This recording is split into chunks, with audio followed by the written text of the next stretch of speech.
मुंगेली को जिला बनाए जाने के साथ ही आम लोगों की सुविधाओं के लिए शासन द्वारा विभिन्न प्रकार के निर्माण कार्य व लोगों की सुविधाओं को देखते हुए अनेकों योजनाओं के साथ सामग्रियां उपलब्ध कराई गई हैं। लेकिन इन दिनों शहर में बड़ा ही मजाकिया घटना घटित हो रहा है। शहर की स्ट्रीट लाइट रात में जलने की बजाय दिन में ही जलता दिखाई देता है। आइए देखिए रामझाझर के साथ पूरी रिपोर्ट। मुंगेली जिला अपने आप में नवीन जिला है। शासन द्वारा मुंगेली को जिले के रूप में भव्य बनाने के लिए सभी क्षेत्र में निर्माण कार्य व सामग्रियां तत्काल उपलब्ध कराई गई हैं, ताकि जिले के रहवासियों को किसी भी प्रकार से असुविधा का सामना न करना पड़े। लेकिन शासन की इस पहल को अधिकारियों द्वारा ठेंगा दिखाया जा रहा है।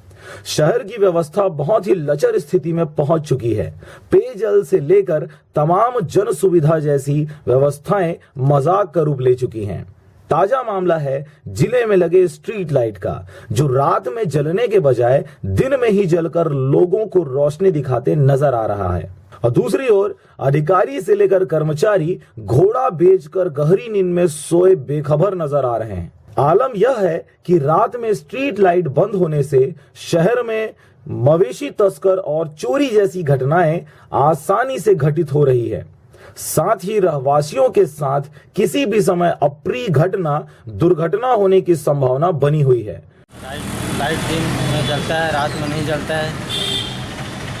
प्रशासन इसके ऊपर कोई ध्यान नहीं दे रहा है।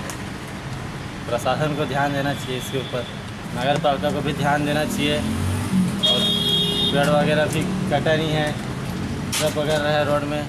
देखने वाली बात यह होगी कि कब तक तस्करी, चोरी जैसे घटनाओं के इंतजार में अधिकारी सोए रहते हैं और कब तक शासन प्रशासन की निगाहें इस ओर खुल पाती हैं। मुंगेली से कैलाश कुमार की रिपोर्ट, आरजे रामझाझर।